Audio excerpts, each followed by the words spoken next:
¿no es cierto? Se quedan seguidos las hormonas, las excitadas. Y estas hormonas son mensajeros químicos que son transportados por el sistema, muchas veces por el sistema vascular para ejercer efectos a distancia a otros tejidos. Pero no siempre, como dicen esto, no siempre es verdadero, porque hay hormonas que son la mayoría que viajan a través de la sangre, entonces se llama eso endocrina, pero hay algunas que son paracrinas, o sea, actúan a la célula, hacia las células adyacentes, y hay otras autocrinas que producen hormonas para autorregularse, ¿sí? Entonces esa es más o menos la historia, los términos que hay que más o menos manejar. Esto es importante y hay que conocer estas estructuras anatómicas. Después pasamos de esta, el hipotálamo es la región encefálica donde están los famosos núcleos, ¿no es cierto?, ubicados a lo largo de las paredes del tercer ventrículo, y junto con el epitálamo, el tálamo y el subtálamo conforman el diencéfalo. El hipotálamo, ahí están varios núcleos de sustancia gris, y este es el centro integrador de la homeostasis, regula la termorregulación, la osmorregulación y también nuestras emociones, ¿sí? Y este es en conjunto con la hipófisis, el hipotálamo y la hipófisis son los responsables de la actividad endocrina de nuestro organismo. Entonces, el hipotálamo junto con la hipófisis es la estructura neuroendocrina. Por encima del hipotálamo está el epitálamo, es una pequeña estructura, pero tiene grandes funciones. La responsable de los ritmos circadianos, ¿se acuerdan? La temperatura más baja de día. En las mañanas aumenta, la presión arterial es menor en las mañanas, puede aumentarse. Es el responsable de nuestro descanso nocturno e incluso esa es un ahorrador de energía. Y el tálamo es una estructura en la cual se procesa la información sensorial y motora. Y esto es importante recordar esto, y ahí lo tienen, ¿sí? Entonces el epitálamo, ¿ves? Es esta parte pequeñísima, ¿no es cierto? El tálamo, que es la estructura donde se integran la sensibilidad y la sensibilidad y la actividad sensorial y motora. Y acá está el hipotálamo junto con la hipófisis. Aquí está la glándula hipófisis. Esto es el órgano neuroendocrino, ¿sí? Recuerden que por acá está el subtálamo, que tiene algunas funciones, pero no son tan importantes. Debe ser importante. Y es ahí precisamente, en el hipotálamo, donde se producen todas estas hormonas, ¿sí?, que son las llamadas hormonas liberadoras, aunque algunas pueden ser inhibidoras. Es decir, ahí comienza la regulación de nuestro sistema endocrino. Por ejemplo, en el núcleo paraventricular, ¿sí?, ahí se produce la hormona liberadora de tirotropina, ¿sí?, o del TSH, que va a actuar sobre la glándula, ¿sí?, sobre la adenohipófisis. ¿Para qué? Para que ésta produzca TSH, que a su vez va a actuar sobre qué órgano, sobre la tiroides, ¿sí? Pero ahí mismo también, ¿no es cierto?, se libera la hormona inhibidora del crecimiento, conocida como somatostatina. Si bien es cierto, esta tiene que ver, ¿sí?, inhibe la función, la hormona de crecimiento, pero parcialmente puede inhibir la producción de TSH. ¿Ves? O sea, hay hormonas liberadoras y reguladoras. Por ejemplo, la hormona, ahí tenemos la hormona liberadora de corticotropina en el núcleo paraventricular, ¿no es cierto? Y quiero originar que la adenohipófisis secrete la adenocorticotropina, que a su vez va a actuar sobre la glándula suprarrenal para producir el cortisol endógeno, ¿sí? Muy bien. Tenemos la hormona liberadora de prolactina en el núcleo olfato y a su vez hormona inhibidora de prolactina, o conocida como dopamina. Entonces este es el centro en el cual se originan las hormonas, ya sea de liberación o inhibición, ¿no? Esa es la somatostatina, por ejemplo, ¿no es cierto? Inhibe la acción de la hormona de crecimiento, de la corticotropina, y muchas hormonas gastrointestinales y pancreáticas tanto endocrinas, ¿sí?, como exocrinas. Inclusive interviene en la producción de gastrina, que es la responsable de la secreción de qué cosa, del ácido clorhídrico, de insulina, del glucagón. Reduce la motilidad del tracto digestivo, flujo sanguíneo y la atención. Es decir, no solamente actúa inhibiendo, liberando hormonas, sino también, ¿sí?, sobre otras estructuras gastrointestinales, otras estructuras no hormonales. Ahí está, para que lo ubiquen bien, la hipófisis. Ahí está la imagen por resonancia magnética, ¿ves?, que está en la contenida, en la famosa, en la silla turca. Ahí está la adenohipófisis y la neurohipófisis, conocida como la pars distalis y la pars nervosa. Y aquí se puede ver, ¿no es cierto?, en la resonancia magnética. Ahí está la adenohipófisis y la neurohipófisis. Siempre la neurohipófisis es un poquito más grande que la adenohipófisis. ¿Se ve bien? Y entonces, ¿no es cierto?, habíamos dicho que todas estas hormonas que se generan en el hipotálamo actúan ya sobre los órganos, sobre la adenohipófisis, como son entonces la hormona de crecimiento. ¿Cuál es la acción principal? El crecimiento de nuestras estructuras óseas. También inhibe la oxidación de la glucosa, promueve la degradación de ácido.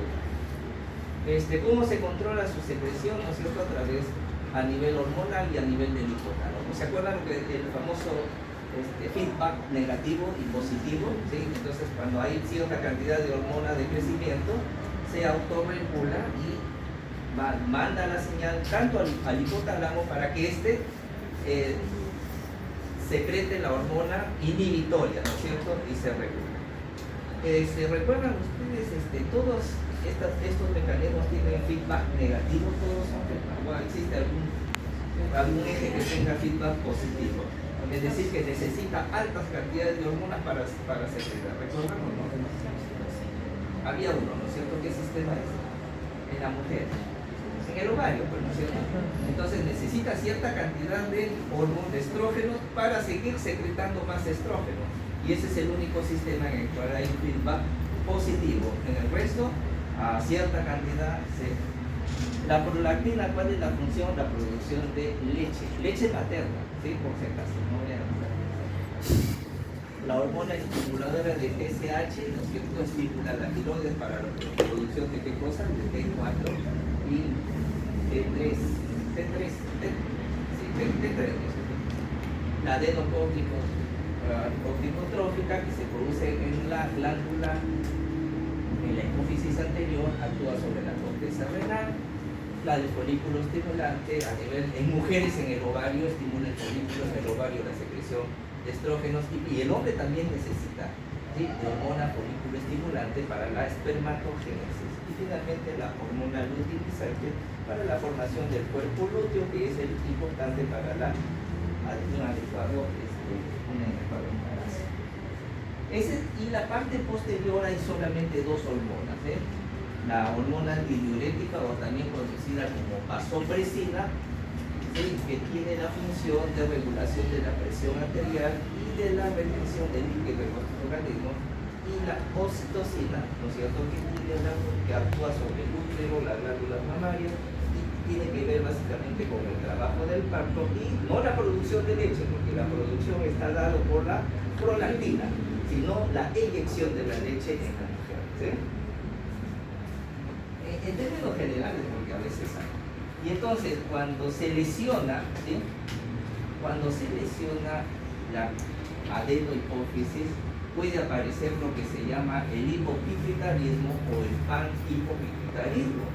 ¿Cuál es la diferencia entre hipo y panpituitarismo? Simplemente que en la primera se lesiona alguno de los ejes, ¿sí?, dos o más ejes, ¿no es cierto?, se lesiona, pero en el panhipopituitarismo se lesionan todos los ejes hormonales, es decir, se altera el eje de la hormona gonadotrofina o hormona de crecimiento, el eje de la TSH, de la tirotropina, el eje de la adenocorticotropina, del folículo estimulante y la luteinizante y de la prolactina. Entonces, un paciente con panhipopituitarismo puede tener alterado estos 5 ejes que son, ¿no es cierto?, los ejes hormonales que se producen en la adenohipófisis. Si está alterada la el sistema de la prolactina, la mujer va a tener imposibilidad de lactar por falta de producción de leche, no se olviden, ¿sí? Si está la adrenocórticotrópica, aparecen náuseas, anorexia, debilidad, no hay cortisol, el paciente no tiene capacidad para enfrentar los estados de estrés. Si aparece la TSH, es como si tuviera un hipotiroidismo, piel seca, aumento de peso, intolerancia al frío, o sea, se vuelve hipotiroideo, ¿sí? Si afecta la FSH, no va a haber pues, menstruación, oligo, amenorrea, atrofia testicular, disfunción, infertilidad. Y si afecta la hormona de crecimiento, depende, pues si son niños van a ser enanos, ¿no es cierto? Así es. Y si son adultos puede haber obesidad, insulino resistente, riesgo cardiovascular. Las principales causas que pueden ser de a la cabeza están tumores hipoficiales, ¿sí? Tumores adenomatosos que van lesionando de piel. Por ahí hay el síndrome de Sheehan, que es importante que lo reconozcan. Y finalmente el síndrome de la silla turca vacía y otras más. Radioterapia, traumatismo, apoplejía significa falta de infarto de la adenohipófisis, ¿no es cierto? Cirugía, entran y lesionan la glándula, ¿sí? Sarcoidosis, hemocromatosis, tuberculosis o cualquier otra infección. Acá les dejo una lista bastante grande, ¿no es cierto? Más ampliada, pero no se olviden que la principal causa de una insuficiencia, de un hipopituitarismo o un panhipopituitarismo, habíamos dicho que son, ¿dónde están? Los tumores a la cabeza, ¿no es cierto? Que originan compresión del tejido hipofisiario, y como el nervio óptico pasa por encima de la apófisis rápido, puede afectar la visión y afectan, ¿no es cierto?, los campos visuales de la visión. Muy bien. ¿Ven? Entonces aquí tienen ustedes en una radiografía. A veces no siempre contamos con la tomografía y con la resonancia. Entonces debemos de saber nosotros ubicar la silla turca. Esa es la imagen. ¿Y cuánto mide una silla turca normal? Aquí están las medidas, ¿sí? Entonces en el diámetro antero-posterior puede medir desde 5 hasta 16 milímetros. Eso es lo normal. Y en el diámetro vertical puede medir de 4 hasta 12. Eso es una silla turca normal. Entonces la podemos ver más ensanchada. Cuando está más ensanchada, entonces vamos a decir aquí puede haber problema.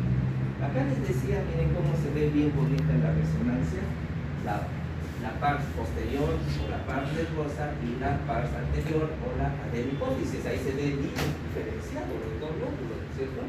Y miren el famoso adenoma, la principal causa. Delante de esto está el seno, ¿no es cierto? Los senos paranasales, y miren, ven, tremendo tumor que empieza. Prácticamente ya no hay silla turca, está por acá. Bueno, entonces una radiografía simple les puede ayudar a definir si existe un tumor. Bien, esto es importante mencionar el síndrome de Sheehan, ¿sí? Porque muchos de ustedes van a ser ginecólogos, ¿no es cierto? ¿Sí? Ginecólogos, ¿sí?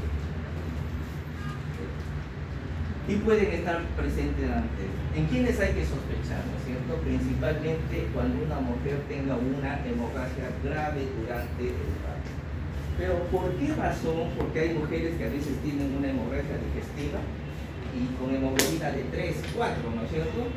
Pero no hacen síndrome de Sheehan. ¿Y por qué si la mujer, que cuando está en el periodo del parto, incluso durante el tercer trimestre y tiene una hemorragia, a veces ni siquiera llega es tan severa, con hemoglobina de 6, 7, pueden hacer síndrome de Sheehan? La explicación es el siguiente.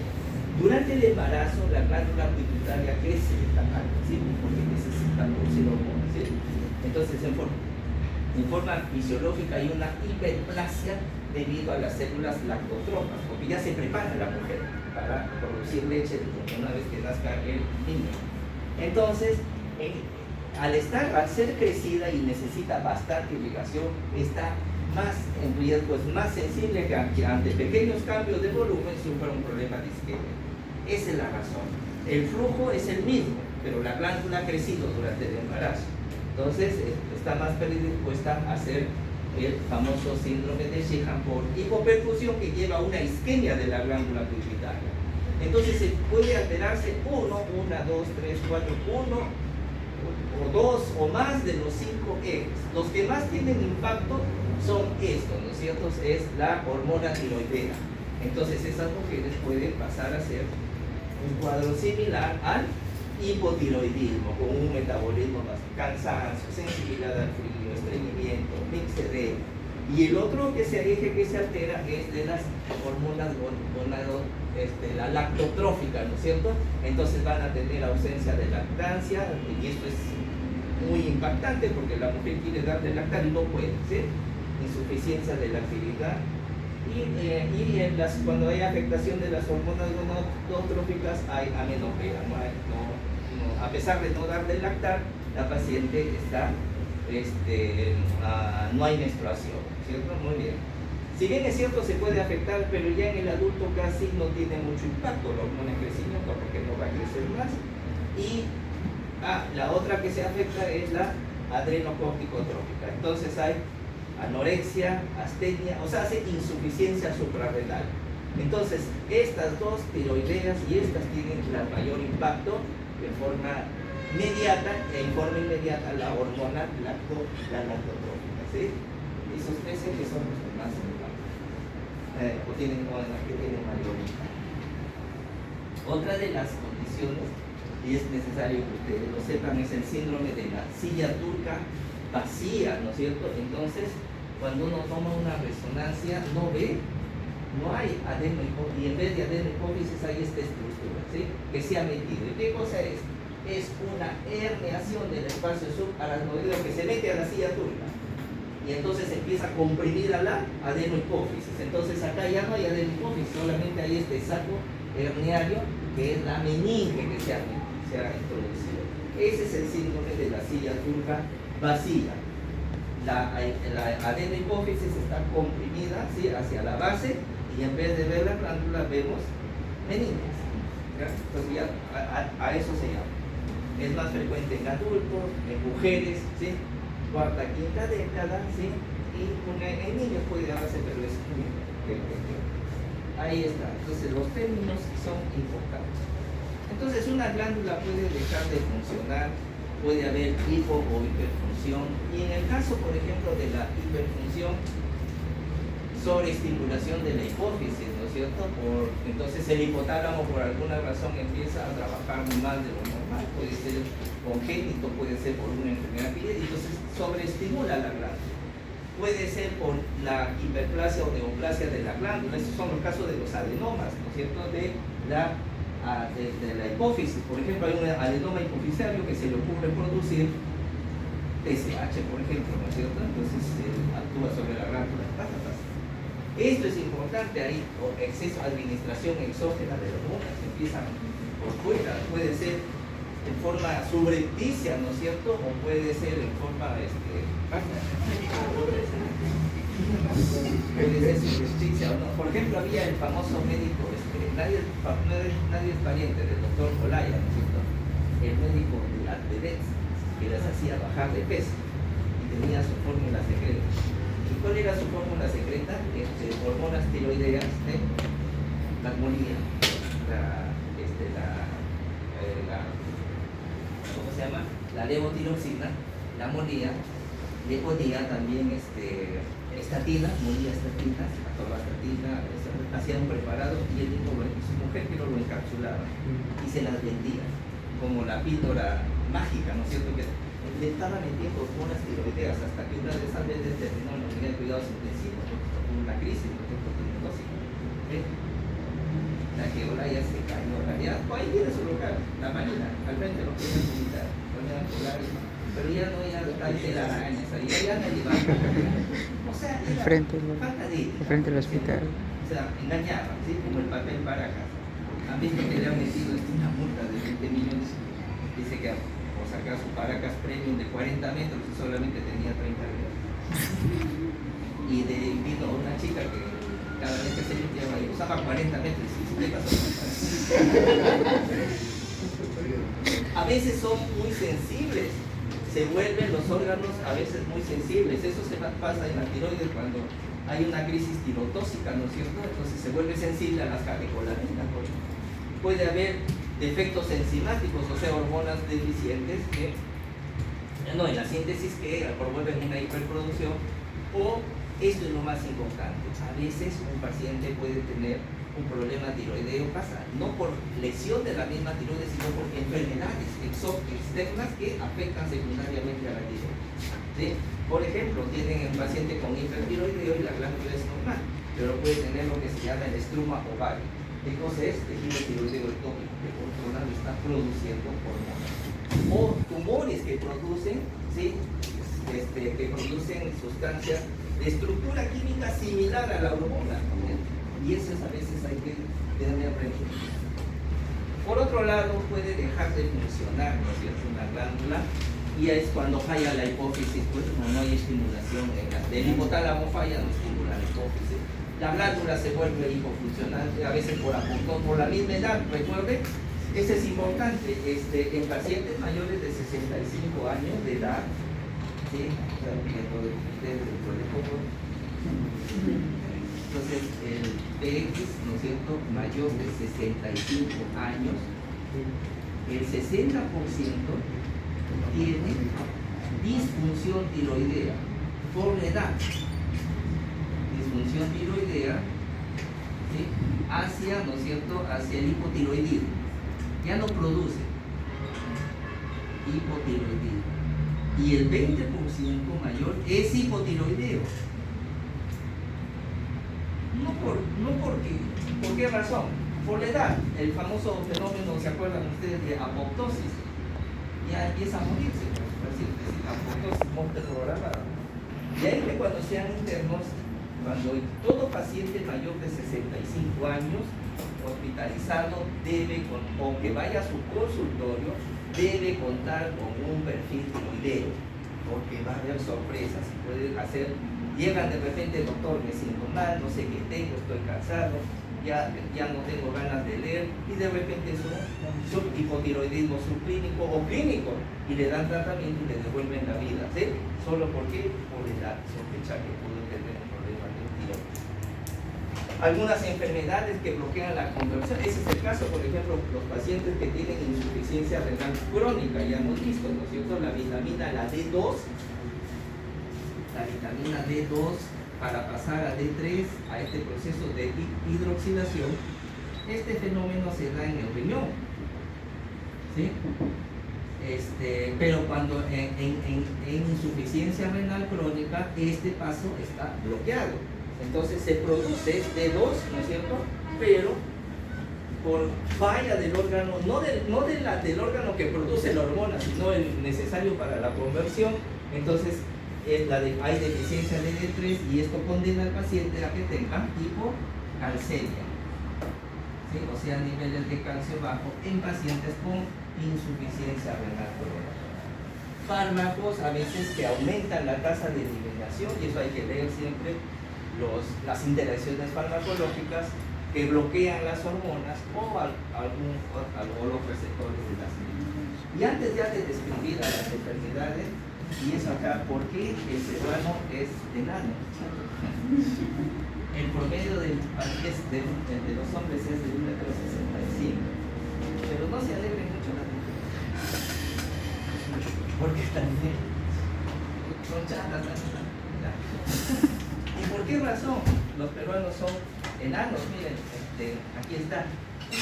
En Latinoamérica somos el último país, inclusive después de Bolivia. Los bolivianos en promedio tienen 1 centímetro más, los argentinos 1,74 m. Claro que hay otros países en el mundo que tienen menos talla, pero veamos que en América somos los últimos. Entonces, y ahí está un equipo de la Escuela de Medicina de la Harvard, pero la verdadera, ¿no? No la Harvardina.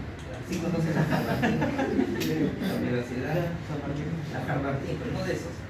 Ellos vinieron y encontraron que en el Perú había una mutación genética. Ahí está el E1297G, que si eres portador supone una reducción de 2,2 centímetros en promedio. Pero si ambos padres o dos chatos se casan, el hijo nace con un promedio de 4,4 más. Y si se casan dos chatos y el hijo le sale grande, ¿qué pasó?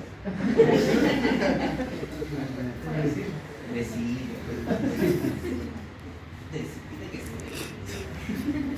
Y ahí está, pues. Entonces, las mujeres en promedio miden 1,55 m y los hombres 1,65 m, mientras que nosotros es un poquito. Interesante, entonces, ¿quién es enano, no es cierto? Enano en hombres es aquel que mide menos de 1,40 m y las mujeres menos de 1,30 m. Entonces, estos conceptos hay que tenerlos para poder. Y ahora sí. Vamos a pasar ahora sí a describir algunas enfermedades y sus características clínicas. Y esto es bonito, por ejemplo, cuando falta la hormona de crecimiento, que es la responsable del crecimiento óseo principalmente, tanto en altura como en ancho, ¿no es cierto? Entonces, puede ser, pasa, por mutaciones, ¿no es cierto?, del gen, ¿no es cierto?, de la hormona de crecimiento, por enfermedades congénitas. A veces hay anencefalia, aloprosencefalia, hidrocefalia. Interesante porque se puede prevenir la anencefalia en el embarazo, sí, ¿no es cierto? ¿Cuál es el elemento mágico? El elemento mágico para prevenir que nazcan con anencefalia. El ácido fólico, pues, ¿no es cierto? Entonces se dice que desde antes, y eso ayuda al crecimiento del tubo neural y evitan el desarrollo de meningocele, mielomeningocele y hasta anencefalia cuando no hay una suficiente cantidad de ácido fólico. Entonces, algunos de ellos se pueden. Tumores cercanos a la silla, traumas craneales. Ya hemos visto las diferentes causas. ¿Ya? Puede haber resistencia a la hormona gonadotrófica y esa se llama la enfermedad. ¿Y qué origina? Si hay deficiencia de la hormona de esto de acá, enanismo, ¿no es cierto? Cuando es niño.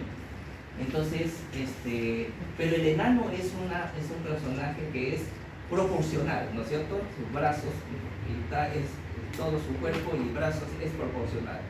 Diferencia de la condroplasia, ¿no es cierto? Que son enanos deformes, si tengan en cuenta. Y ahí está. He Jinping, el hombre más pequeño del mundo, que medía, dice, 73,66 centímetros. Bueno, ha fallecido a los 21 años de edad. Este es hasta ahora el hombre más pequeño del mundo. Pero mírenlo, ¿ves? Parece un niño, ¿no es cierto? Talla proporcional. Entonces, enanismo produce, ¿no es cierto? ¿Y qué pasa en los adultos? La deficiencia ya cuando, miren, casi no hay muchos problemas, pero puede producir problemas cardíacos, falla cardíaca puede producir, dislipidemia porque actúa en el metabolismo intermedio. La disposición corporal de las grasas anormales, puede haber problemas y puede desarrollar hipoglucemia. ¿Por qué hipoglucemia? Un paciente al que le falta entonces esta hormona de crecimiento. Nosotros tenemos las hormonas de estrés,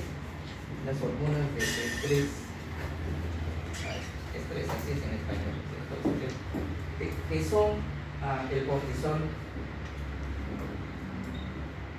la adrenalina, el glucagón, y la otra es la hormona de crecimiento, ¿sí? Hormona de crecimiento. Estas hormonas de estrés que hacen, ¿no es cierto?, en relación a la insulina. Bloquea, activa o inactiva la acción de la insulina. No la inactiva, sino que se dice bloquea la acción de la insulina. Bloquean la acción de la insulina. Entonces, cuando tú estás en estrés, te van a saltar 4 chorros. ¿Qué necesitas tú? Azúcar. ¿Para qué? Energía, porque el azúcar es nuestra fuente energética básica. Entonces, bloquea la acción de la insulina. ¿Para qué? Para que te proporcione glucosa. Entonces tienes gran cantidad de glucosa y puedas responder al estrés. Por eso se llama hormonas de estrés contrarreguladoras a la acción de la insulina. Este es el mecanismo. Entonces, ¿qué pasa si tienes un exceso de hormona de crecimiento? Puedes bloquear la acción de la insulina, y al bloquear la acción de la insulina, ¿qué puede originar? Hipoglucemia, ¿no es cierto? ¿Sí? Ya. Este es más o menos. Y así pueden ustedes explicarse el resto. Queda como tarea, ¿no? Cuando falta la hormona luteinizante y folículo estimulante, ¿qué es lo que son hormonas gonadotróficas? Se llama, en mujeres ya está, disminuye la producción de los óvulos y estrógenos en los ovarios, pero el hombre también, porque puede producir es importante para la producción de espermatozoides y testosterona en los testículos. Tanto en hombres y mujeres hay disminución del apetito sexual, puede haber infertilidad y a veces fatiga. Y en los niños va a haber un retraso de la pubertad, ¿sí? Que puede ser el único síntoma. Falta la hormona luteinizante y folículo estimulante, y la mujer es como si estuviera en un estado de menopausia y empieza a tener los bochornos que le llaman los sofocos, irregularidad o ausencia de los periodos menstruales, pérdida de las características del vello pubiano, incapacidad para la producción de la leche. Y en los hombres, disminución del vello facial y cambios en el humor. Pero las dos principales son las principales funciones, las dos de arriba, ¿sí? Muy bien, cuando hay deficiencia. Ahí está, ¿no es cierto? Recuerden ustedes la luteinizante para la formación del cuerpo lúteo y, ¿no es cierto?, la ovulación, los estrógenos. ¿Qué pasa cuando falta la hormona adrenocorticotrópica? ¿Sí? Que no hay estimulación de la glándula suprarrenal. Y entonces la glándula suprarrenal no puede producir cortisol, fundamentalmente, depende de qué estructura lesión. Entonces puede producir lo que se llama, ¿sí?, incapacidad para reaccionar ante el estrés. Esta es una de las principales hormonas de estrés, porque en la glándula suprarrenal es donde se produce la adrenalina, noradrenalina. Entonces la enfermedad de Addison se produce cuando hay falta de deficiencia de la hormona adrenocorticotrópica, ¿sí? Y entonces hay en general, ¿no es cierto?, dice acá, hipofunción progresiva de la corteza suprarrenal. Puede llegar a producir una crisis suprarrenal que puede originar colapso cardiovascular y muerte del paciente. Entonces, el diagnóstico, si bien es cierto, necesitamos de la concentración de hormonas, pero existen algunas características clínicas que nos ayudan a diferenciar. Por ejemplo, la persona empieza a presentar hiperpigmentación, ¿sí? Entonces, la hiperpigmentación generalizada uno empieza a sospechar una enfermedad de Addison. Puede ser primaria esta enfermedad de Addison, ¿sí?, ya que estamos hablando de ella. Cuando hay destrucción de las glándulas suprarrenales, ¿sí?, por ejemplo, en caso de hiperplasia suprarrenal congénita, o secundaria, cuando hay una alteración del eje corticotrópico. Por ejemplo, entonces, cuando el hipotálamo o la hipófisis dejan de producir, ya sea la hormona liberadora de corticotropina o la hormona o la adrenocorticotrópica, entonces simplemente no va a haber estimulación de la corteza suprarrenal, y a eso se le llama secundaria. Entonces, primario es cuando se afecta el órgano responsable de la producción final de las hormonas. Bien. Sí. ¿Ah? En el lupus puede, a veces los anticuerpos puede producirse lo que se llama una adrenalitis autoinmune y puede terminar lesionando a la corteza. En el lupus a veces utilizas corticoides, y los corticoides originan una retroalimentación negativa. Entonces simplemente la corteza empieza a atrofiarse, ¿sí?, porque ya no tiene necesidad de producir. Y cuando le quitan los corticoides, el paciente puede estar en insuficiencia suprarrenal, ¿sí? Se entiende esta figura. Entonces el lupus es interesante. El lupus está todo el lupus. Cuando le den algo sobre el lupus, toda. Entonces, le hemos dicho que cuando se lesiona la glándula suprarrenal, a eso llamamos insuficiencia adrenal primaria, ¿no es cierto? Y la principal causa es eso, la adrenalitis autoinmune en países desarrollados. Pero en el Perú y países en desarrollo sigue siendo la tuberculosis la principal causa de insuficiencia suprarrenal, por encima de la adrenalitis. Después hay una serie de causas, ¿no es cierto?, que pueden originar. Y dentro de las secundarias, los tumores intersticiarios a la cabeza son los responsables, ¿no es cierto?, de la insuficiencia suprarrenal. No hay producción de hormona liberadora de corticotropina, no hay liberación de corticotropina, y eso puede originar insuficiencia suprarrenal. Muy bien, y una serie de causas secundarias. Ahí está Shika, apoplejía. Y entonces depende, ¿no es cierto?, qué estructura de la glándula suprarrenal se va a lesionar. Entonces recuerdan ustedes que histológicamente habían tres capas: la glomerular, la más externa, la fascicular, que es la mayoría, y la reticular. Entonces, si se lesiona la capa glomerular, hay problemas con los mineralocorticoides. Si se lesiona la fascicular, con los corticoides, y la reticular, principalmente los gonadocorticoides. ¿Dónde está la adrenalina? Acá los estrógenos y andrógenos, ¿sí? Acá el cortisol, y acá, ¿qué dice? Los mineralocorticoides. Vamos a ver por ahí. Muy bien. Y entonces es muy fácil saber las características conociendo un poco de fisiopatología. Entonces, los dos ejes o digamos las dos estructuras que más se lesionan son las de los mineralocorticoides y los glucocorticoides. Pues rara vez, ¿no es cierto?, un paciente con insuficiencia suprarrenal debuta con lesión de los gonadocorticoides, es decir, de las hormonas sexuales. Rara vez. La capa cristalina no. Entonces, cuando hay deficiencia de mineralocorticoides, ¿sí?, estos estimulan la reabsorción de sodio y la excreción normalmente, ¿sí? Botan sodio, retienen sodio y botan potasio, y ese es el mecanismo por el cual regulan nuestra presión arterial. Cuando hay deficiencia, aumenta la excreción de sodio, ¿sí?, y disminuye la excreción de potasio, es decir, retiene potasio, ¿vale?, hasta hipercalemia. Principalmente en la orina, aunque también en el sudor, saliva y sudor. Entonces, como consecuencia, pasa este paciente que va a presentar hiponatremia e hipercalemia. Entonces, si tú tienes un paciente con debilidad y que tiene hiponatremia y hipercalemia, sospecha que puede haber un problema de insuficiencia suprarrenal. La pérdida de sal y agua por orina origina deshidratación, hipertonicidad del plasma, acidosis, hipovolemia, hipotensión, y por último se puede morir el paciente, ¿sí?, con colapso circulatorio. Entonces ahí tienen ustedes, producto de la deshidratación, aparecen estas manifestaciones clínicas, ¿sí? Cuando la insuficiencia es secundaria por producción, ¿sí?, a veces las concentraciones de los electrolitos no son tan graves, digamos, es decir, cuando hablamos de insuficiencia suprarrenal secundaria, cuando el problema está no en la glándula, sino en la hipófisis o el hipotálamo. Cuando es primaria, la deficiencia de los mineralocorticoides es bastante marcada. Deficiencia de glucocorticoides, ¿no es cierto? Entonces, ¿qué va a haber? Hipotensión arterial y aumenta la sensibilidad a la insulina. Hay trastornos de los hidratos de carbono, lípidos, proteínas, ¿no es cierto? En ausencia de cortisol, no hay suficientes hidratos de carbono, y ese paciente que puede presentar, no hay reservas hepáticas, y ¿qué va a presentar este paciente?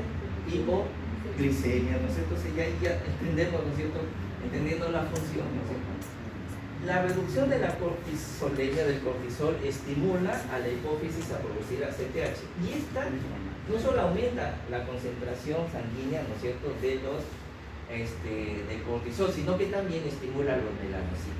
Por eso, cuando hay una insuficiencia suprarrenal, ¿sí?, primaria, generalmente va a haber la hiperpigmentación, característica de la enfermedad. Entonces, ahora sí, Addison, ¿por qué se caracteriza? Por hiponatremia, hipercalemia, hipotensión, hipoglicemia e hiperpigmentación. Y ahí tienen ustedes las principales manifestaciones clínicas, entendiendo un poco, ¿no es cierto? Le he tenido que poner por censura eso. Entonces, hiperpigmentación cuando es primaria, cuando es secundaria no hay hiperpigmentación. Insuficiencia cardíaca con hipotensión, y puede llevar al colapso cardiovascular, ¿sí? Porque es importante, el sodio es importante para mantener la volemia, la presión arterial. Hipoglicemia por falta de tolerancia al estrés, fatiga y debilidad muscular, no hay reserva de glucosa. Va a haber pérdida ponderal, anorexia, náuseas, vómitos, ¿sí?, atrofia de la destrucción, pérdidas urinarias de sodio, retención de potasio. Y hay estas manifestaciones, ¿de dónde derivan? De conocer un poco la fisiología, ¿no es cierto?, de las hormonas suprarrenales. Bien, se dice que la debilidad, cansancio y hipotensión ortostática, ya saben, son signos tempranos de una afección de AIS. La hiperpigmentación, ya hemos dicho, es cuando es primaria, y en la secundaria no va a haber náuseas, anorexia, vómito. Los diagnósticos a veces son su instalación es gradual, lenta, y a veces es difícil hacer el diagnóstico. Se puede confundir con una neurosis. Hay pacientes que llegan y dicen, doctor, no sé qué tiene, y le hacen exámenes y no le encuentran nada. Y lo primero que uno ya se le ocurre, oye, esto está loca, por ejemplo, dice, no le encuentro nada, el programa todo está bien, pero puede ser una Addison, ten mucho cuidado. En estas pacientes que a veces dicen, me siento mal, estoy bajando de peso, que no es muy difícil. Ya la pérdida de peso y hipotensión ya son en formas muy avanzadas. Entonces, una de las características es la hiperpigmentación, pero nuevamente en la forma primaria, no en la forma secundaria. Muy bien. Entonces, en la insuficiencia suprarrenal, o Addison, debido a tuberculosis, ¿hay o no hay hiperpigmentación? ¿Hay o no? Es primaria, muy bien. Entonces, ya tienen ahí medio punto. Anótenlo. La crisis suprarrenal ya es cuando, por ejemplo, un paciente que ya es lo que pasa, ¿no es cierto? Tú le das corticoide al paciente y su glándula se empieza a atrofiar. Y el paciente entra en estrés, una infección, por ejemplo, ya no puede el paciente responder. Y entonces va a haber una debilidad profunda, dolor abdominal, colapso vascular, falla renal. ¿Sí? Generalmente hacen hipotensión, a menos que tengan una infección. Hacen, hipotermia, ¿no es cierto? Temperatura baja, ¿no es cierto? A menos que tengan una infección. Y esto lo puede llevar a la muerte a los pacientes. Ahí hay que darle corticoides, que da miedo. Pasemos a otro punto, cuando hay deficiencia de la hormona antidiurética, también conocida como arginina vasopresina, la característica es una diabetes insípida, así como hay diabetes mellitus, en el cual el mecanismo es la glicemia, ¿no es cierto?, que actúa como una sustancia osmótica, arrastra agua. Acá no, es simplemente por la falta de la hormona antidiurética, la diabetes insípida, ya no me digo. Entonces, ¿qué es la vasopresina? Algunos alcances. Es producida por la neurohipófisis o PAC nervosa, que le llama, y regula los líquidos. Entonces, ¿qué hace? ¿Cómo hace? Su función principal, la reabsorción de agua a nivel de la nefrona distal. Y si no hay, ¿qué va a pasar? El agua simplemente no se reabsorbe y empieza el paciente a presentar poliuria, conocida como diabetes insípida, por falta de reabsorción del agua. Ahí está la fisiología y la clínica de la insuficiencia. ¿Sí? Las causas pueden ser por trastornos genéticos de la vasopresina, puede haber una secundaria por hipofisectomía, lesiones craneales, tumores, enfermedades, ¿no es cierto?, lesiones vasculares e infecciones. Muy bien. Lo contrario, cuando se secreta demasiada hormona B, ahí están las manifestaciones. ¿Sí? Los únicos síntomas son la polidipsia y la poliuria, puede ser nada más. ¿Sí? Si es debido a otra causa, puede haber signos de la enfermedad, ¿no es cierto? Entonces, estos pacientes, grandes volúmenes, miren, entre 3 hasta 30 litros al día pueden tener. ¿Se imaginan 30 litros? Se mueren estos pacientes de orina.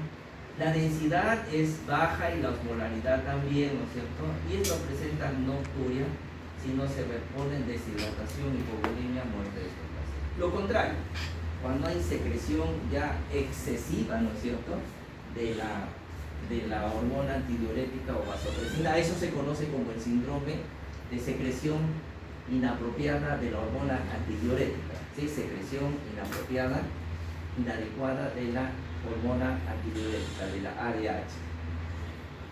Entonces, si en el primero pierde agua y hay concentración, cuando hay demasiado, ¿qué pasa? Retiene agua. Y al retener agua, aumenta el volumen plasmático, y al aumentar el volumen plasmático, ¿qué pasa con el sodio? Se diluye. Y entonces, ¿qué va a presentar? Básicamente, hiponatremia. ¿Ya? Ahí tiene las dos caras de esa moneda. Entonces, esta hormona aumenta la reabsorción, ya hemos dicho, en la porción distal de la nefrona, en el tubo contorneado proximal. En el tubo contorneado distal, produciendo una orina concentrada, pero al retener agua el plasma se diluye. Al diluirse el plasma, el sodio, por cuestiones de volúmenes, hace hiponatremia. Entonces los síntomas son hiponatremia, y como la hiponatremia, ¿qué es lo que produce? a nivel del sistema nervioso central. Entonces, recuerden ustedes, este es el cráneo, ¿no es cierto? El cráneo es una caja inexpansible y aquí está el cerebro. Entonces, este es el sodio en el plasma. Entonces, el sodio en el plasma, ¿no es cierto?, está diluido, está bajo, ¿no es cierto? Y el sodio acá relativamente está un poco alto. Entonces, ¿qué pasa para equilibrarse? El sodio no puede cambiarse. El agua es el que ¿Qué va a pasar con el agua? ¿Va a ir de aquí a acá o de acá a acá? Del plasma para equilibrar. ¿Qué pasa? Va del vascular al cerebral, ¿no es cierto? Al cerebro. Entonces entra agua acá para diluir este sodio que está más, que tiene mayor concentración. Entonces, al haber más agua acá, ¿qué cosa hay? Edema, ¿sí? Entonces se produce edema cerebral. En realidad el edema se produce en todo el cuerpo, en el músculo, todo, ¿sí? Pero como el músculo no tiene quien lo contenga, se hincha la piel. Pero el cerebro, como no puede escapar del cráneo, que es una caja dura, ese edema empieza a producir signos neurológicos, ¿sí? Compresión cerebral. Ahí está. Entonces, por eso es que en la hiponatremia hay rápidamente disfunción del sistema nervioso central. Y es por ahí habría que agregar por edema cerebral, ¿sí? Para autorregular esta diferencia. La osmolaridad plasmática cae porque hay dilución, ¿no es cierto? Y los síntomas consisten en alteración del estado mental cuando hay hiponatremia, básicamente. Todo paciente con alteración del estado mental, electrolitis, cambio de letargo, convulsión, coma y hasta puede morir el paciente. El valor normal del sodio es de cuánto? De 135 a 145, pero cuando es ya más de menos de 115, 120 dicen algunos, ya esa es una hiponatremia severa y sí o sí va a tener compromiso neurológico. Bueno, ahí le han puesto 115. En realidad, a partir de 120 empezamos a trabajar con el paciente, ¿ya? Y es interesante porque las causas de la secreción inapropiada de la hormona antidiurética, miren, a veces no son producto de la disfunción de la glándula, sino condiciones externas, ¿no es cierto?, que afectan a la neurohipófisis, a la cabeza, cáncer, ¿no es cierto?, del sistema nervioso central, ¿no? Y a veces no por infiltración directa, sino por cualquier otro caso. El pulmón en el carcinoma microcítico, ¿sí? Tuvimos el caso de un paciente que llegó con sodio en 110, lo sacamos y nada encontramos. Una radiografía de toda reveló un tumor de Pampos, un tumor en el vértice, responsable de la hiponatremia. ¿Por qué? Porque ese tumor producía hormona antidiurética, ¿sí? Imagínense. Bueno, trastorno neurológico, esto sí, encefalitis, porfiria, todos estos son inflamación misma ya de la, y puede inflamar a la glándula. Enfermedades, otras enfermedades y HIV y algunas. Pero principalmente los compromisos neurológicos, ¿sí?, cualquier patología neurológica y cáncer son las dos principales causas de secreción inapropiada. Y ya hemos dicho ya cuando falta la prolactina, ¿qué va a pasar con la mujer? Simplemente no va a producir leche materna, ¿no es cierto? Puede haber amenorrea, hemos dicho también, que es importante, ¿sí? Ya, pero es básicamente. ¿Qué pasa cuando hay, se acuerdan, habíamos al comienzo hablado cuando hay deficiencia de la hormona de crecimiento enano, ¿no es cierto? Pero ¿qué pasa cuando hay demasiada hormona de crecimiento? Depende de la edad en que afecta, ¿no es cierto? Sí, puede ocasionar puede ocasionar acromegalia o gigantismo. ¿De qué depende la acromegalia y el gigantismo? Si la persona ha completado su desarrollo óseo. Si ya se fusionaron los huesos, va a producir acromegalia, ¿no es cierto? Cuando ya se cerraron los cartílagos, ¿no es cierto? Es a partir de los 30 años. Miren, todavía los que tienen menos de 30 años pueden crecer. No se cierran. Pero si ya se cerraron, pero si se da antes de los 30 años, se produce el gigantismo, ¿no es cierto? Muy bien. Entonces la persona sigue creciendo. El gigante del Perú, el famoso fue Margarito, ¿no es cierto? Que tuvo su cerveza a su nombre, ya murió Margarito. Era de madre de Margarito, ¿se acuerdan? Y se casó hermano nada, 1,50 m, pero así. Interesante. Entonces en la acromegalia ya se cerraron, ya completó su crecimiento óseo, ya se soltaron, cerraron los epífisis, entonces ya no puede crecer más, entonces crece a lo ancho. Hay agrandamiento de los huesos, crecimiento de los, sobre todo los huesos planos, los pies, las manos se vuelven toscas, las glándulas sebáceas crecen también, tienen sudoración permanente, hay prognatismo, ¿no es cierto?, de la mandíbula y también hay crecimiento. En cambio en el gigantismo, ¿no es cierto?, sigue creciendo y pueden llegar a medir 2 o más metros, ¿no es cierto?, más de 2 metros ya se considera un gigante, ¿no es cierto? Ahí está. Muy bien. Entonces la acromegalia, ahí están algunos estudios más o menos, lo más característico, crecimiento acro de las partes periféricas del hueso y también de los tejidos blancos. Hay hiperhidrosis por crecimiento de las glándulas sebáceas o cefalea estos pacientes, porque la mayoría de ellos se debe a problemas adenomas superficiales, ¿sí?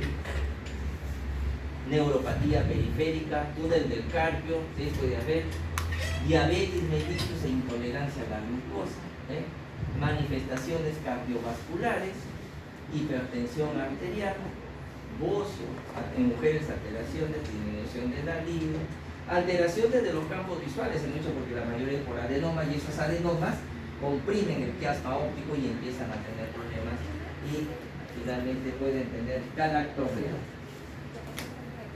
Entonces aquí está, puede ser hipoficiaria, ahí están las causas, o por la misma secreción excesiva de hormonas. Entonces ahí tienen ustedes hacia la izquierda, ese es el acromegálico, ¿no es cierto? ¿Sí? Cara. Y ese es el gigante, ahí está. Pero sufren estas personas. Cuando haya hiperprolactinemia, ¿no es cierto?, va a haber aumento, técnicamente ahí está, cuando es por encima de los 20 a 25 nanogramos por mililitro, ¿sí? Y se asocia a subfertilidad también en 5%, amenorrea, pero galactorrea es la principal manifestación de esto. Entonces hay causas interesantes, muchas causas, tumores, enfermedades infiltrativas, leucemia, tuberculosis, traumas, irradiación, prolactinomas. Miren, la enfermedad de Cushing también puede bloquear este eje, tumores secretores de TSH, etc. Pero acá esto es interesante, una serie de medicamentos, así que eso les añadió a farmacología. Creo que a partir del próximo ciclo es donde tienen que empezar a estudiar las interacciones medicamentosas, ¿sí? No de todos, pero los más usados, los bloqueadores dopaminérgicos, tanto así que se utiliza como tratamiento para la hiperprolactinemia, los neurolépticos, la metoclopramida, y yo uso metoclopramida que también cuánto me estoy produciendo exceso de prolactina, el sulpirida, que es un antidepresivo en general, algunos anticoestrógenos, opioides, ahí está el trabajador que también lo usa en cantidad, drogas, otras causas, cirrosis puede llevar esto de acá. Muy bien, ovario poliquístico. Bueno, entonces, ¿y dónde se ve el ovario poliquístico? Síndrome metabólico, entonces esas personas pueden ver. Pero la principal manifestación clínica ahí está, ¿no es cierto? La presencia de, en mujeres, galactorrea, puede haber infertilidad, irregularidades menstruales, cefalea, alteraciones visuales, hipopituitarismo también, dependiendo de que si es un adenoma que crece y lesionado. Y en el hombre también hay impotencia, pérdida de líbido, cefalea, alteraciones visuales, hipopituitarismo, también puede tener galactorrea el hombre. Entonces, la historia de la señorita K, no la Keiko, la otra, que tenía pues su prolactinoma, su tumor ahí, entonces como había leído, era enfermera, y como había leído que producía esta actividad, se quiso casar de viva, pero salió embarazada. Pero ¿cómo dice? Pero la infertilidad ahí es del 20%, no todo el tiempo. Igual que la galactorrea, hemos visto que no todas, ¿no es cierto? 70%. Entonces, Depende pues de qué tan, ¿no es cierto?, qué tan lesionado es, o qué tanta secreción hay de prolactina. Y esto es interesante porque a veces aquí el valor de la prolactina puede tener, como le llaman, puede ser pronóstico. Aquí puede tener valor pronóstico. Los niveles de prolactina pueden tener nivel pronóstico, ¿no es cierto? Ya, hasta 70, hemos dicho, puede ser fisiológica, puede ser, ¿no es cierto? Hemos dicho, pero más de 25 se cobra que menos. De 70 a 250, a sospechar que hay un microadenoma. De 200 a 1000, un macroadenoma. Pero cuando es más de 1000 ya piensen en cáncer. Miren, el valor de la prolactina, el nivel, ¿no es cierto?, puede tener valor pronóstico. Entonces, en ese caso, ténganlo en cuenta esto de acá. Y habíamos dicho que, vamos a ver, desde el punto de vista, hasta 25 es normal, ¿no es cierto? Entonces, entre 25 y 70, todavía puede ser, como dice, puede, lo que llaman a veces prolactinemia, sin significancia clínica, puede ser hasta fisiológica, pero ya más de 70 ya, eso ya no es normal, ¿sí? Muy bien, claro, tienen que evaluar si tiene o no síntomas. Hay gente que a veces le hacen el examen, le sale elevado, pero no tiene ningún síntoma, entonces observación. Pero ya más de 70, así no tenga síntomas, piensen en que hay un microadenoma. ¿Y cuál es la definición de microadenoma? Es un tumor que tiene un diámetro de ¿cuánto? De 10 milímetros, muy bien, ¿sí? Y macro es ya más de 10. Ya esto ustedes han escuchado, ¿no es cierto? El hipertiroidismo, el aumento de la secreción. Esto es importante. De acá, ¿cuánto pesa una glándula? No se olviden, de 20 a 30 gramos, porque hasta ahora el tratamiento del yodo radioactivo es en función del peso. Entonces el técnico le va a decir, doctora o doctor, ¿cuánto pesa su glándula? La tiroides, de su paciente. Le dicen, pesa 100 gramos.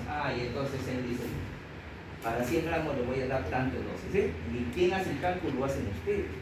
Entonces, más o menos tienen que ver 20 a 30, cuánto es 60 a 90, ¿sí? Muy bien. Entonces, eso aumenta el metabolismo, ¿no es cierto? Ahí está nuevamente. La glándula, hay 20 gramos, pero por ahí está, 20 a 30, ¿sí? Y histológicamente ahí están los folículos, ¿no es cierto? Tiroideos, que son los que producen T3 y T4. Eso es lo más importante, ahí están los folículos. Por ahí hay otra hormona, las células paramoleculares que producen la calcitonina. Lo que más nos interesa a nosotros es eso. ¿Qué maniobra está haciendo el paciente? ¿Cómo se llama esa maniobra para examinar la tiroides? ¿Se acuerdan? ¿Cómo se llama? Ya se olvidaron. ¿Cómo se llama? De Cray, la Hey. ¿Cuál es esta? ¿Sí? Leija, ¿no es cierto? Cray, Leija, Gervain. ¿Cuál de las tres? Vamos a ver cuál es, ¿ya? Entonces la técnica de Gervain o abordaje posterior. Miren el médico cómo está, ¿no es cierto? Entonces rodea el cuello y con los pulgares descansando en la nuca, con estos dedos empieza a pasar el brazo. No es Gervain, ¿no es cierto? No es Gervain. La otra. La maniobra de Leija. Leija, miren, entonces esta maniobra provoca la prominencia del lóbulo opuesto. Entonces con esto de acá presiono acá y prácticamente hago que el otro lóbulo se exponga, ¿no es cierto? Y palpo acá, ¿sí? Con una mano lo desplazo, ¿cómo dice? Presiono y expongo el lóbulo. ¿Ya? Tampoco es Leija, ¿no es cierto? La maniobra de Cray.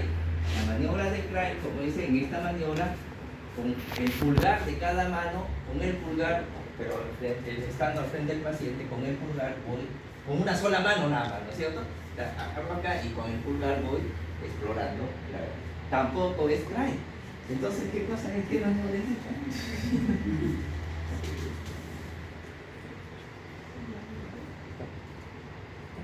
¿Qué maniobra es?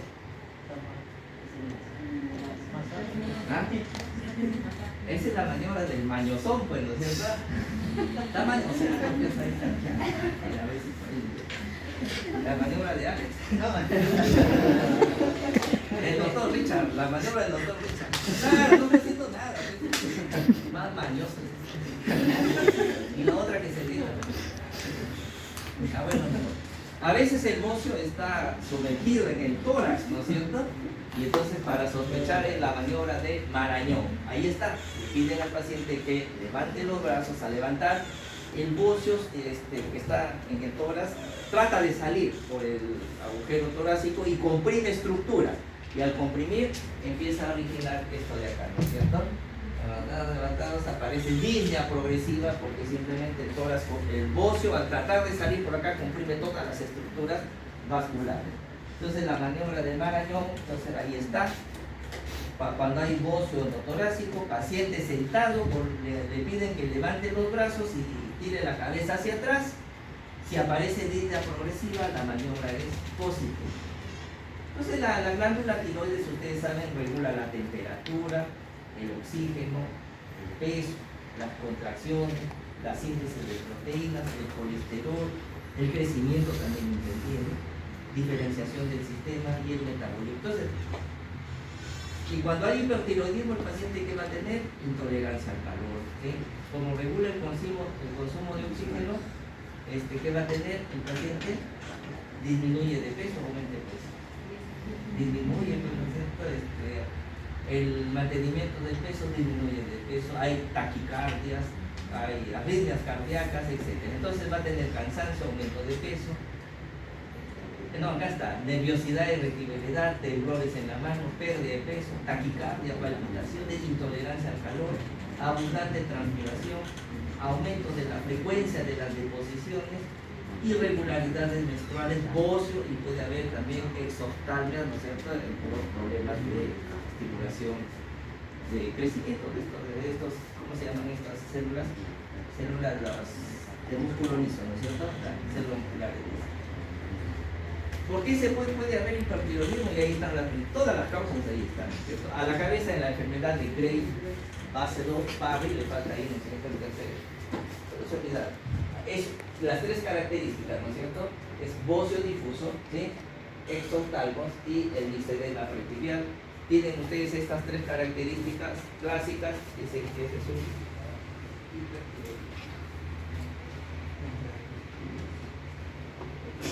Se volaron. Luego tienen el bocio multimodular tóxico. Entonces ya no es un bocio difuso, sino van a haber nódulos ahí. El adenoma tóxico es un nódulo solitario, así se llama.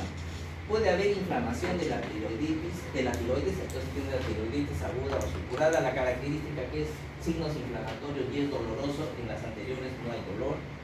Puede ser subaguda, tiene la de Kervain o granulomatosis, ¿no es cierto? Es una tiroides de consistencia firme, se fibró, y la linfocítica indolora, ¿sí? Muchos de estos diagnósticos requieren de la biopsia. La linfocítica es conocida también como la tiroiditis de Hashimoto, ¿sí? Entonces, por eso es que hay una fase primaria, ¿no es cierto?, de hipertiroidismo y después termina en hipotiroidismo, ¿sí? Y esa es una de también de las más frecuentes. Escucha que se han robado el palito.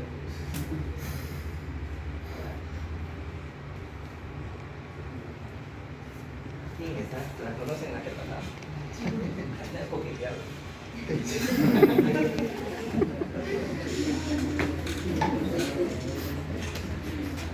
Debe ser profesora. Sí.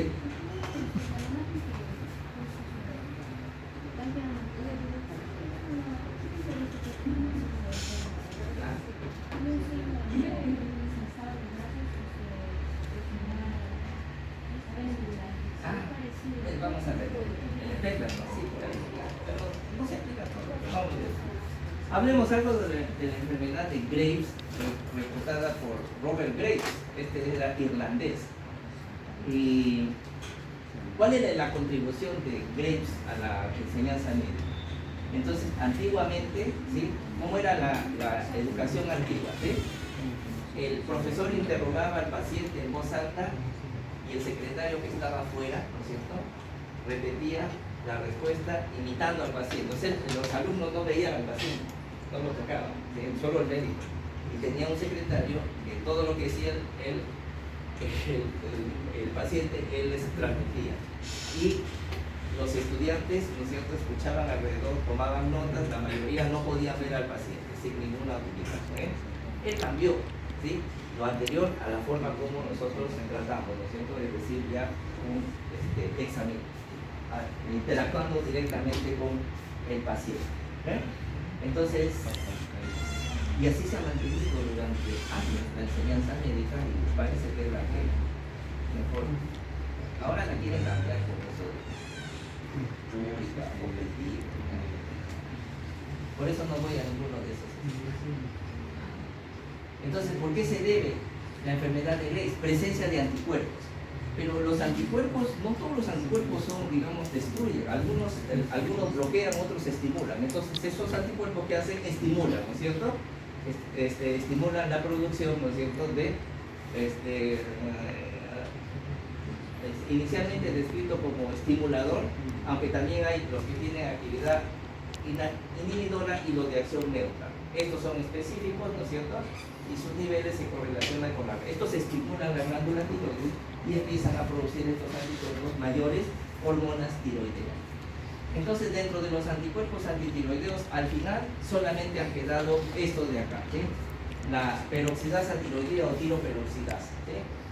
¿Por qué es importante? Indica la presencia de un fenómeno inmunológico, ¿sí? ¿Y dónde se ve principalmente? En la tiroiditis de Hashimoto. Entonces, si yo estoy sospechando una tiroiditis de Hashimoto, ¿cuál es el examen que debo de pedir? Antiperoxidasa, ¿sí?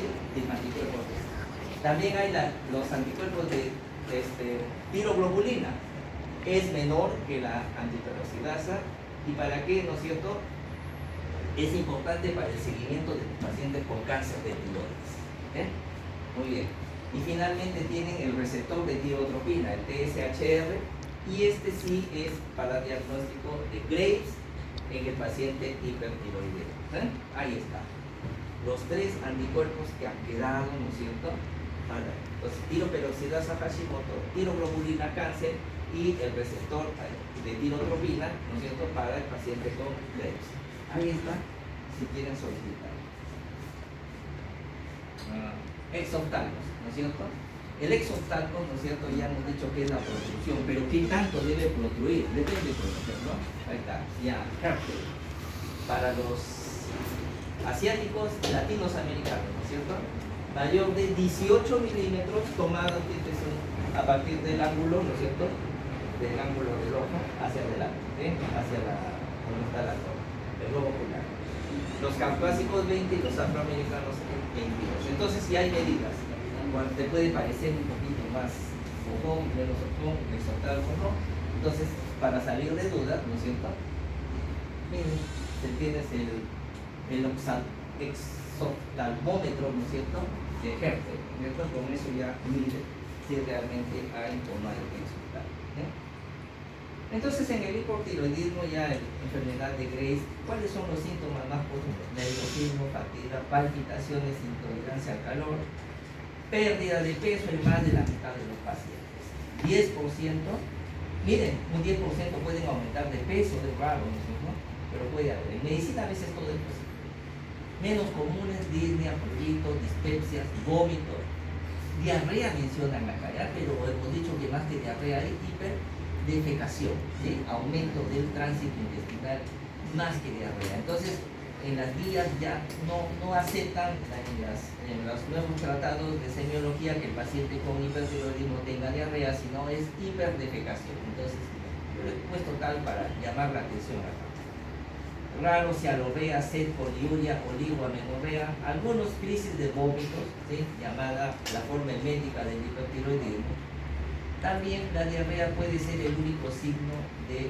Hablemos entonces de la hiperdefecación, puede ser el único signo de hipertiroidismo. Un síndrome neurocirculatorio de la B es una neurosis de ansiedad que se presenta, son ansiosos, totalmente ansiosos estos pacientes, y puede ser hipertiroideo. Taquicardia sinusal dice que tal vez sea el signo más precoz, pero puede haber cualquier tipo de arritmia. Muchos de estos pacientes pueden presentar fibrilación auricular.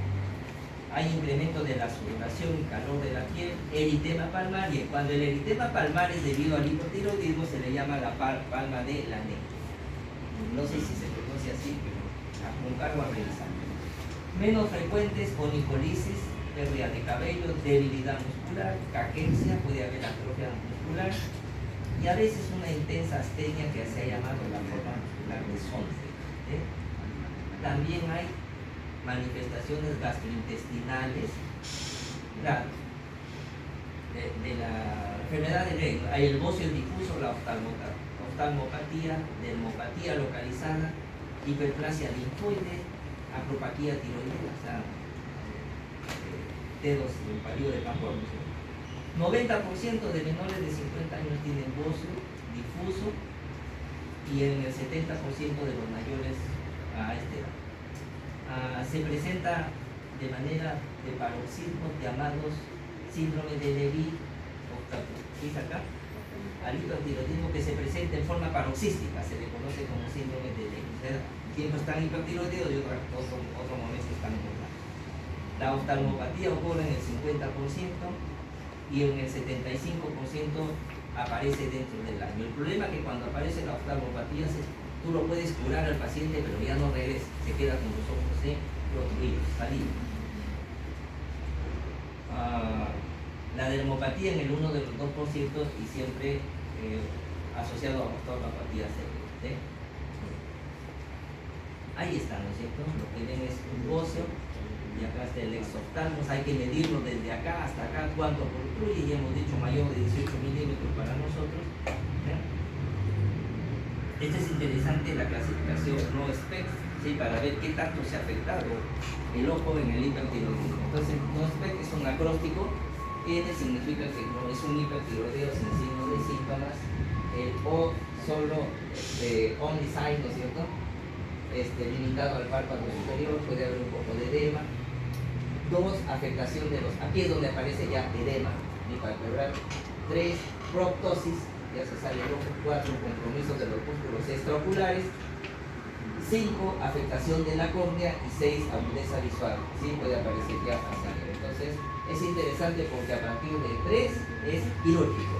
Hay que entrar a manejar estos pacientes. Menos de 2 todavía el tratamiento. En la clase 2 son los signos, como describen que el paciente siente como si hubiera un cuerpo extraño o arenilla en los ojos.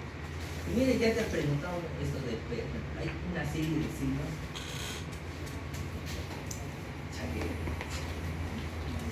que son, tienen nombre propio, pero hay más de 30, por si acaso.